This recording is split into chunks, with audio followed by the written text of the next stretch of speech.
I would like to welcome everybody to the 2017 Black Sustainability Summit.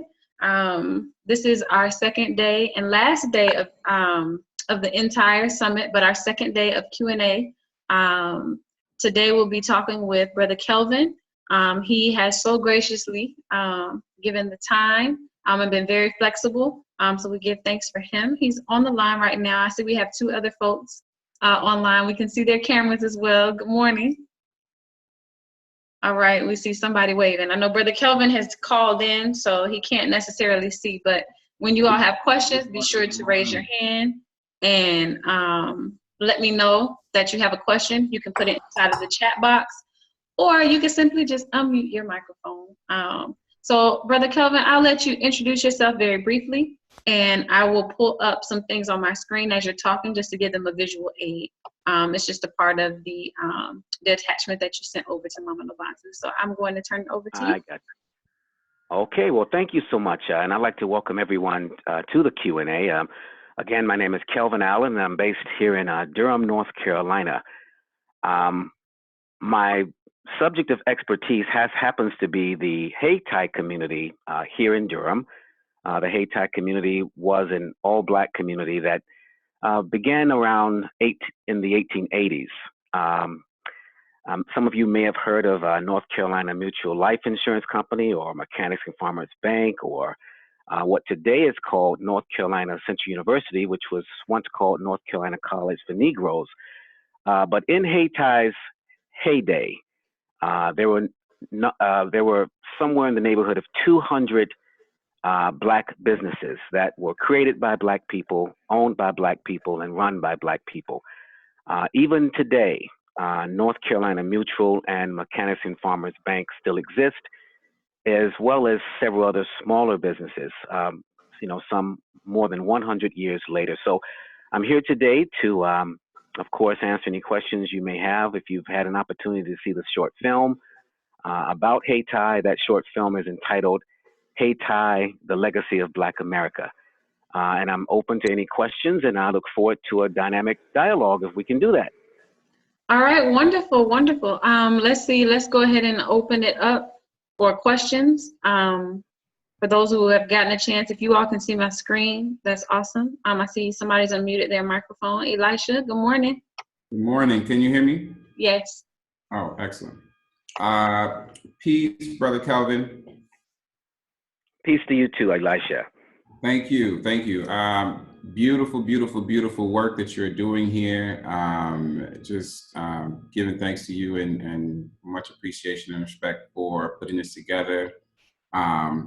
This is amazing. It makes me think about Tulsa, Oklahoma, and some of the other kind of spaces that were going on around the country. Can you talk a little bit about what was the kind of cooperative economic system or structures that helped to keep this community going? Du Bois talks a lot about some of the intangibles that allow these communities to strive. And so can you talk about some of the things that are unique to this one in North Carolina, and then also besides the two institutions that you named, what are some of the things that are going on now to restore, preserve, or move some of these spaces forward? And I have more questions, but I'll stop there. I got you. Well, thank you, Elisha, for your questions. I think what we have to remember about the Hayti community, as well as other independent Black communities, we have to look at them in a zone of, this is what we had to do. This is all we could do. So this was pre-civil rights. This is when we had no other choice but to establish our own community. So that's what Hayti was birthed from. And once, can you hear me? Can you hear me? Yes, loud and clear. Okay. So that's what Hayti was birthed from. So what you had that really kept these communities, or kept the Hayti community going, was an apprentice system, whereby we made sure that our young people had an opportunity to learn the trades. For instance, in the Hayti community, there was a mattress manufacturing company. There were also companies here in the Hayti community that manufactured shoes. So what we had then that we don't have now is an apprentice system that was really alive and working for the benefit of the community, as well as we manufactured a lot of our own products. So though we were separated by a physical railroad track in terms of our connection to the white community, because it was pre-civil rights and segregation was in full effect, we knew that our only options were to create our own products and to support our own businesses. Now, there's another part of this that I'd like to mention briefly and quickly is that during that time as well, our academic leaders and our professional members of the community, they also stayed in the same community with those folks who were blue collar workers or those folks who were not educated. We all stayed in the same community. And I know you already know this, Elijah, but that is probably what we're missing now more than we've ever been, is that our communities are no longer as cohesive as they were pre-civil rights. So Durham and Hayti were unique in the sense that we had more cohesive communities. We had no choice but to manufacture many of our own goods, and our social institutions within those communities were a lot stronger. So I hope that gives you some insight as to what Hayti was all about. Yeah. Absolutely. Yes, it does. And then the second part of that, I think that was actually great. I didn't know. I mean, I assumed that all folks were staying together regardless of their income, but that's definitely something to note and to be very clear about. I don't think we talk about that enough. So I appreciate that. The apprenticeship piece is really strong because that actually is something that goes all the way back to Kemet and, you know, having folks, one of the things that the educational pieces with having people become scribes. And when you're doing that, you're actually building in sustainability practices into your work. You're making sure that there's your replacement, you know, there's a succession plan. Precisely. But yeah, the other part of that question, so I appreciate that. The other part was, what are the efforts now to kind of restore those spaces? Are there vacant buildings, vacant lots, vacant allotments of land? How does that look now? Okay, well, there's some positive news as well as some not so positive news in regard to Hayti. What we're fortunate to have in Hayti is what was formerly the St. Joseph's AME Zion Church, which was a black church that was established right after slavery. So what that has become now is the Hayti Heritage Center. So though we don't have many of the physical structures anymore, we still have the Hayti Heritage Center, formerly St. Joseph's AME Zion, which houses a lot of the artifacts from the Hayti community. And of course, it sits in the Hayti community. Geographically, it's really great because it sits on a hill looking down on what was once the Hayti community. Now, I guess the negative part of that is like many parts of the country, you know, when urban renewal started, let's say back in the late 50s, and of course, some of you already know what urban renewal was all about, but just in case, urban renewal was an effort by the federal government to rid urban communities of so-called or supposed urban blight. And what they did, in fact, was destroy and decimate Black communities all across the country.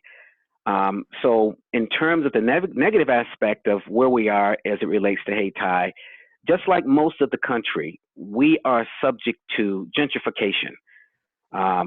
So what has happened is in those communities that were decimated and split up and moved to the furthest regions of the city, in the downtown areas, so the downtown area here in Durham, you see the effect of gentrification. You see the beautiful condominiums. You see the coffee shops. You see the retail outlets. And it looks good if you really don't understand the history behind it. So that's where we are now. But I have to give another positive point is that Durham is somewhere in the neighborhood of almost 50% Black. And because of North Carolina College, which subsequently became North Carolina Central University, there's a very, very strong, educated African-American community here. So even today, the gentleman who designed, or the main architect for the African-American Museum in Washington, D.C., is based here in Durham with his architecture firm. Then you have a number of notable small businesses that are headed by African Americans that are doing things great in the community right now. So although we don't have those 200 businesses that you could physically see that we once did, I have to say that I'm proud that a lot of our people are still making efforts to be entrepreneurs and to be leaders in the community. So there's some positive as well as some negative as well. Absolutely. Thank you for that. Okay, well, does anyone else have any questions? I actually was thinking through a few on my end. It's very, very, very similar to a lot of things that are going on right here in Atlanta. We're going through a process of regentrification, if you will, where we've had that white flight out, and then we moved into the cities and continued to, build up, and then ended up getting pushed out into the suburbs. And now we're back in and going through another phase of these Europeans saying, well, we want to come back into these places and spaces, and increasing our property taxes and pushing people out in a quote unquote legal way. I do wonder though, like listening to Hayti and listening to all the other Black Wall Streets that popped up and communities that we developed and that we created historically, I think that as a people, we don't hear enough about these stories so that we know that we were very much so resilient and that we had the capacity and still have the capacity to develop these types of communities. However, I wonder if our massive lack of the development, and I know with the Black Sustainability Summit, everybody that's on here for the most part is developing, but looking at it on a larger scale, I wonder if it comes through because we have become quite complacent with where we are. Because you said, we had no other choice, but now that we have some choices, or what we perceive to be choices or options, that fire is almost gone. I wonder if that complacency is one of the key factors in us not developing on the same scale. Well, I believe you're absolutely correct in bringing that point out. Also, I believe that we're not holding those institutions accountable that are still, very vibrant and very, very much a part of our community. And, oftentimes I get beat up for what I'm about to say, but we have to look at the African American or the Black church, and we have to say, wait a minute now. We know that on Sundays, more than any other day of the week, if you want to find our people, that's where you're going to find them. And we know that they're very vibrant in most of our communities across this country. Mm-hmm. But are they answering to the needs of the community? When you can go to a church that has a great edifice and it seats 1,000 people, but as soon as you walk out of that church, you're walking into utter poverty. So when we see those things, we know something's not right. So our religious institutions need to be held accountable. If they're going to exist in our community, then they need to be a part of our community. Our educational institutions that we control to some degree, they need to be held accountable. And as I'm sure I'm preaching to the choir here, but when we release our children to the public school system and they have our children's attention for 8, 9 hours a day. And if they're not teaching our children about our history properly, and if they're not teaching our children how to sustain themselves economically and how to build a life for themselves, if that's not really an integral part of the curriculum, then there's a problem. And so I guess what I'm saying is, in order to redirect and to change our current situation, we're really going to have to put more pressure on those institutions that, one, have our children's attention, 2, that have our attention as it relates to our spiritual life, and 3, that have our attention in terms of our higher education. So that would be my thought on your point. I wonder too, though, when we talk about accountability, in ways in which we can hold these institutions accountable. I think even here in Atlanta, some of the churches actually sold off land that was supposed to be held for some of our HBCUs. And the land ended up getting into the hands of other developers. And now they've been able to destroy these historic buildings because now they own them. So if we talk about practical ways in which we not only can encourage the church to reactivate kind of what its purpose was initially, it wasn't just to practice Christianity. It served more as a hub and a gathering space for our people and a resource. And I would wonder, do you mind speaking more about the integral role that the church played? Because I think that sometimes we need a vision for how they play that role and how they actually can continue to play that role if they're able to be reactivated as a resource, as a space that we use on Sundays and Wednesdays, but the rest of the week we typically are not in, or we're hosting just events, versus it being a meeting space or a space that we maybe retrofit so that we have people that do not have homes or places to live be able to have a space. What are some of the, could you give us some historical context as to the involvement of the Black church, maybe even particularly the AME church or Baptist churches, in the development of these communities and what that looked like? Do you mind sharing that? Oh, not at all. Well, I'm glad you brought that point up as well, because it needs to be mentioned. As it relates to the African American church and how we can redirect and get back to what we were originally established to do, it's going to really take just an individual effort. You know, I get very frustrated, as my wife could attest to if she were on the line, with the church, but I won't leave the church. And the reason I won't leave is because I do see the value that it has and the value that it can have. So for those persons like myself who still attend church, then we're going to have to come to a meeting of the minds with the leaders in the church and begin to discuss with them programs and putting in place programmatic efforts that will be based in taking our people to another level economically, taking our people to another level in terms of our education.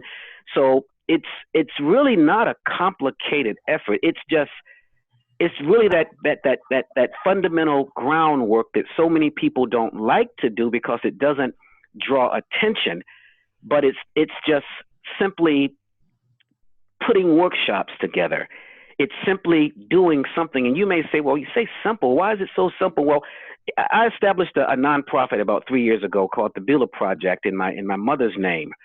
And I was always frustrated because you hear about all these social programs that are available for, persons who are economically disadvantaged. But, persons who are economic disadvantaged don't typically initiate the effort to get help. And a lot of those institutions that provide that help are located downtown and, with social services and the health department and the like. But my idea was to bring it into the community. So I found a place where I could hold workshops in the community and bring those folks out of their offices into the community to actually reach out to those persons in the community. Well, that's beautiful. So those are the kind of efforts that we're going to have to do on an individual basis. It's going to be one man and woman at a time. And I know that it may sound like it would take forever, but once we start those efforts in our own communities on an individual level, that's when we're going to really begin to see some progress. Now, let me quickly mention that as it relates to the Hayti community in its heyday prior to the civil rights era, there were three men, John Merrick, Asa Spalding, forgive me if I'm getting the last name, but it was Merrick, Spalding, and Moore. Merrick was a barber. He was not necessarily an educated man, but he cut the hair of wealthy white men. And when the white guys were talking, he was listening. And he went to these two other guys, Spalding and Moore, who were educated men. He said, listen, I have a means of making money. I make money. And you guys have the education. Let's partner. So they were a great triumvirate that really, they were the three that really established the Hayti community. And what they also did in that time period, they established an organization called the Durham Committee on the Affairs of Blacks, which still exists today. And what's so great about the Durham Committee on the Affairs of Blacks, before any candidate, white or black or Latino or what have you, is elected in Durham, they know they have to stand before the Durham Committee on the Affairs of Blacks. And they have to say to them, this is my platform, and this is my history in terms of what I've already done. And if they can pass the muster of the Durham Committee on the Affairs of Black people, then they will get their endorsement. So we're going to have to work in our own communities. It's not so much a national effort because, folks like to be on the national scene. Folks like the attention that the national scene gives them. But it's really the work in the communities that's not heralded that we're going to have to do as a people. So I hope that gives you my insight into your question. It does. It does. I see Mama Nobantu Uncle Anda is on the line as well. I see there was a sister who was on here who's off. She might come back, but I wanted to open it up for questions. There are about 8 people on the line right now.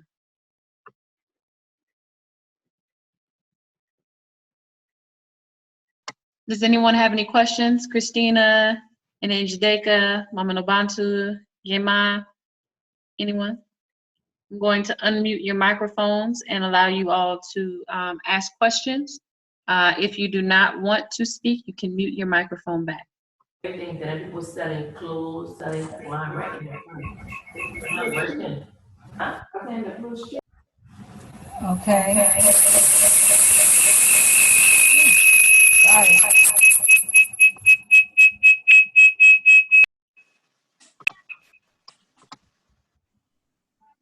I did want to ask a question. I'm not sure if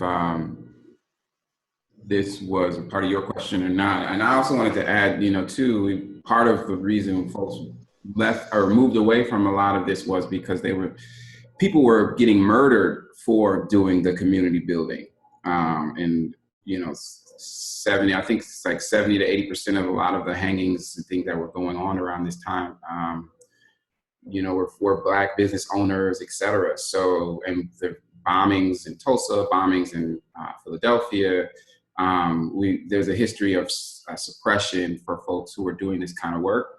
So to just kind of mention that too, it's not just a kind of choosing a way, but a being trying to ingrain in us that if you make this choice, there is harm, physical violence, emotional violence, economic violence, social violence that's going to happen to you because of those choices. But then also to just ask, so what are some of the things that the church can do now? You were talking about, that holding the church accountable, that the church needs to do more. So what are some of your suggestions on how to get the church to do that? You talked about you wanted to talk with pastors. What are some other things that folks can do that are outside the church to engage the church to do what are the things that you're saying that they should be doing? Well, it's very often we can be negative. As I said earlier, sometimes I'm very negative about the church, but I think people that that aren't necessarily in the church, who have good ideas and have ideas for change, they need to approach the church. And this is why. Sometimes we assume because someone has doctor in front of their name or PhD behind their name or Doctor of Divinity behind their name, we assume that they're enlightened. We assume that they know. We assume that they have a good understanding of history. But I've learned that oftentimes they really, really don't. And I hope this doesn't offend anyone, but I'm going to say this because it will make my point really clear. When I listen to Minister Farrakhan, and he often says, a lot of us are black-white people. And when he says that, first, I'm, oh my God, he says something that can offend a lot of people, which I guess he doesn't mind. But the point is, that is true to some degree. A lot of us aren't really aware. A lot of us aren't really awake. So for those of us like us on the phone right now, and those who have logged into this summit, most of us are awake, and we know what it's going to take. So we're going to have to be like a king with his subjects. Sometimes the king knows things that the subjects don't know, and they have to approach the subjects in a way that the subjects understand. But the king knows that his way is the best way. So I think that's what it's going to take. It's going to take those persons in our community who are awake, who understand our history, to approach the church with ideas and approach them in a way that won't offend them and turn them off, but will help them become an advocate for what we know could be very beneficial for our communities.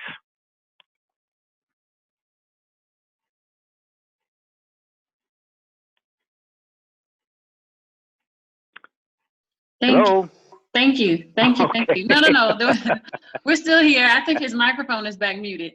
Is there anyone else? I think there's someone. Acer, did you have a question? I see your microphone is unmuted.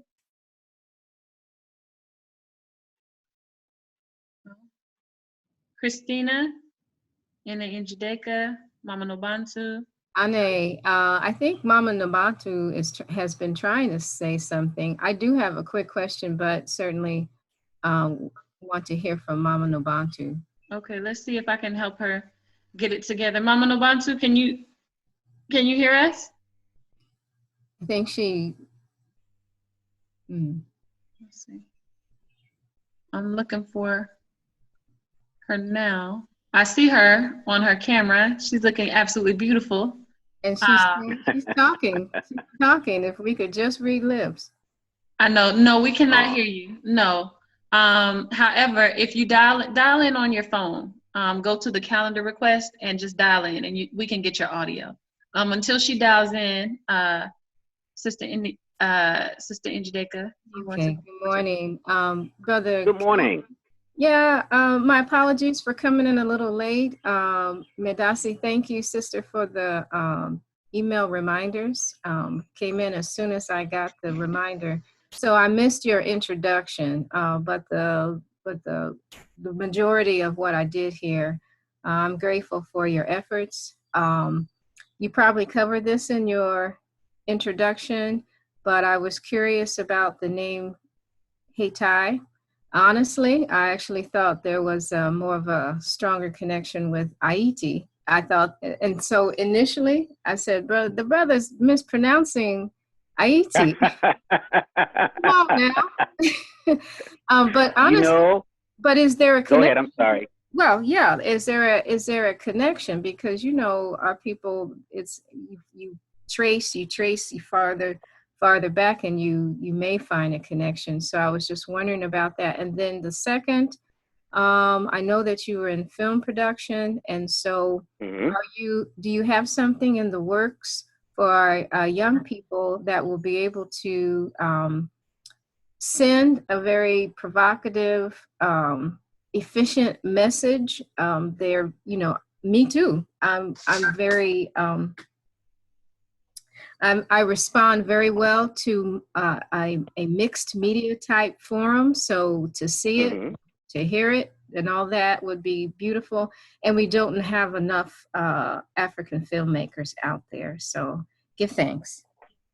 Well, I appreciate your question. And on that first point in terms of Hayti and actually, pronouncing it as Hayti, you're absolutely right. There is a connection to Haiti. But again, you have to understand, which I'm sure you do, the Southern vernacular. So it was once called Little Haiti. But because of, being here in North Carolina, folks began to just say Hayti, Hayti, and spelling it in a way that made sense for them phonetically. As a matter of fact, the St. Joseph's AME Zion Church, the church that I mentioned early on, that is now the Hayti Heritage Center, that pretty much archives the artifacts and the information that we have left from Hayti. On the very top of the, I hope I'm pronouncing this correct, the spire, or the very top of the steeple, there's the Haitian goddess, and I hope I'm pronouncing it correctly. Again, I don't have the information in front of me. Maybe one of you may know. Is it a Fifi or a Feifei? But there's a symbol of that represents a Haitian goddess on the very top of the St. Joseph's AME Zion Church. And what I think is very interesting, and to show how resilient and how clever our people were in that time period, you have to know that inside the church, there's a stained glass picture or stained glass rendering of Washington Duke, one of the founders of Duke University. Of course, he was a white man. Now, really understand what's going on here. I guess because he must have given them some money, he did actually, to help build a church, but they were clever enough to put in what he wanted, which was that stained glass representation of himself. But they were clever enough to say, okay, well, we're going to do that, but on top of this church, we're going to put something that represents Haiti. And I'm sure he had no idea that that's what they did. So you're absolutely right. It does have some connection to Haiti. Now, in regard to, what I have in the works in terms that may continue to bring this subject out and to educate young people, let me first say that there's curriculum for middle school students that has already been created by what they call the North Carolina Board of, the North Carolina Consortium for Education. So there's actually classroom curriculum that can be downloaded that centers on the subject of Hayti. So there's a lot of, even by the white community in this state, particularly in this area, because it's sort of liberal. There's a huge effort to make sure people know that Hayti existed and that there was a Black Wall Street here in Durham, North Carolina. And so those are some of the things that are in place that young people can learn today. So, if you get my email, I'll be happy to send the link where that Hayti curriculum is, because I even use it when I do workshops, and it's very, very meaty. It's very, very strong. It's not just a surface curriculum, and kids really learn a lot from it. I know that the end of your session is I guess upon us now, but I thank you very much. Appreciate the information and all of your hard work. Well, thank you. And I want to say that what you're doing with this Black Sustainability Summit is just phenomenal, and you're using technology, and you're bringing folks in from all over the country, and I just think it's just great what you're doing. And when I was invited to take part, I didn't hesitate, because I think this is a great, great effort, and I just wish you much success in the future as well. Thank you so much. I see Mama Nobantu trying to dial in. We give thanks for you. What I've been doing is I recorded the session, and I have been showing a little bit around kind of the history, and have been showing your book. I stepped away for a quick moment. Did you get a chance to speak anything about looking back to move forward? I did not. And if I have do I have just a minute? Yes, a few minutes. Mama Nobantu is the next presenter. She's still trying to get her audio together, so you can go ahead. Well, I'll be quick with this. I just want to say that I was like many of us. I was born into a family and that was, headed by a single mother. Like many of us, we didn't have that much, and I was at odds with reconciling not really knowing who my father was. So the title "Looking Back to Move Forward" is based on the Sankofa philosophy of go back and get it. Very often in our community, we are encouraged not to look back because it makes white folks uncomfortable when we look back, because we have to look back at how viciously and how terrible we were treated, and they don't want to do that. So even in our churches, we say, hey guys, move forward, don't worry about what happened in the past. Well, there's some relevance to that, but when we do that, we are really only moving forward as what I like to say as half persons. So looking back to move forward, reconciling the past, liberating your future, was my effort to come to grips with who I am. And with the hope of persons who read the book, then that they, in turn, would be comfortable reconciling their past, because it's a very uncomfortable process. But if you're able to go through that process, then you're much better for it. So it's part memoir, it's a part a psychological exercise to become my better self. And if anyone has an opportunity to look the book up and to read a little bit about it, I think you would be benefited by doing so. Thank you. I'm going to try to assist Mama Nobantu and get her the phone number to dial in. But for those, I see there have been 2 more people that have actually dialed in. We're still on the line with Brother Kelvin Allen, who's been giving us a magnificent overview of Hayti in Durham, North Carolina, as well as been going through what it looks like for us to reclaim a lot of the wisdom around sustainable community development. And he's been sharing a lot of information with us. I see somebody coming up in the chat box. I'll read these out to you.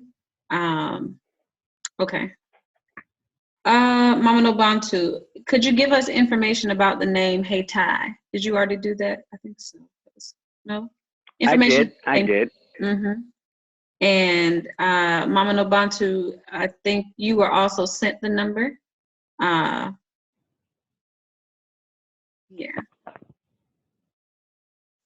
Hi. Uh-oh, who is this? This is Hope or Rexy from Dallas. Greetings. Hi. Good morning. Good morning. To ask about what's the best way to find out more about that community. I feel so bad because I just moved from Goldsboro, North Carolina, and I spent some time in Durham and Raleigh when I was there for 5 years. And I always wanted to find out more about the Hayti area, but I really never found out more, or the people that I met never talked about it in Durham. I mean, they were less, I guess you say, Afrocentric or whatever you want to call it. I didn't really get to explore that. So when I go back, I mean, I want to explore it more. I feel so bad that I never did. I used to go to the Hayti Center website, and I didn't see that much stuff going on. I was there between 2011 and until 6 months ago. So I mean, if I were to, when I go back to the Triangle area, I mean, I was in Goldsboro, but if I go back to visit, where would you suggest I go to find out more or to explore that more? Okay, well, I would. One of the places would be the Hayti Heritage Center. They do have very consistent programming. It's unfortunate that you didn't get to see anything that they do, but they have very, very consistent programming. But one of the websites that you could go to now that could help you would be Hayti the Heritage, Hayti HaytyTheHeritage.com.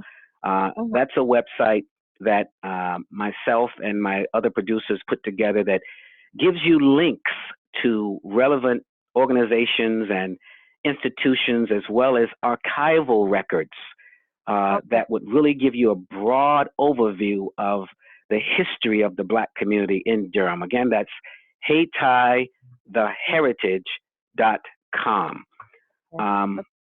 Yeah, so that would, I think that would definitely give you a lot of information that you're looking for. And it's unfortunate. I really wish you would have had an opportunity to see what's still here and to experience the rich Black history here in Durham. Right. I used to always go to the African, the Labor Day, festival. That's the main thing I went to in Raleigh, the African American Heritage Festival. But I guess their website, the Hayti website, maybe wasn't updated, or maybe I didn't look at it at the right time to see stuff going on. But I'll definitely be going back. So thank you. Oh, please do. Please do. You're quite welcome, and Godspeed. Thank you. Okay, can I be heard now? Yes, we can hear you. Yes. Welcome. I know. Oh, boy. Okay. Wonderful. I don't even want to, I had so many things I want to say, but on the name of Hayti, and Kelvin, I'm not sure if you, I want to share this book, Black Towns and Settlements, that was written by Morris Turner. And this was volume 1. And Hayti is mentioned in this book. And what it says is that as early as 1867, Caucasian map makers referred to any predominantly African community as Hayti. That was the exact term. That was the exact origin of the term. Well, no, they say the exact origin of the term is not known. However, it's known that Africans may have used the term to express their admiration for and hope of emulating the independent island nation of Haiti. So I just wanted to share that. Very good point. And I don't know if you heard what I was saying, but on the very top of the St. Joseph's AME Zion Church, there's a Haitian symbol, and I'm not pronouncing the name correctly. I don't know if it's the goddess of Fifi or Fefe, but that is on the very top of the church even today. How is it spelled? Is it A-F-E, a Fefe? AFEFE, I'm not sure. I will definitely email you guys. I can look it up. Okay. But it's a Haitian goddess. Okay, that's very good. Okay. Okay. So.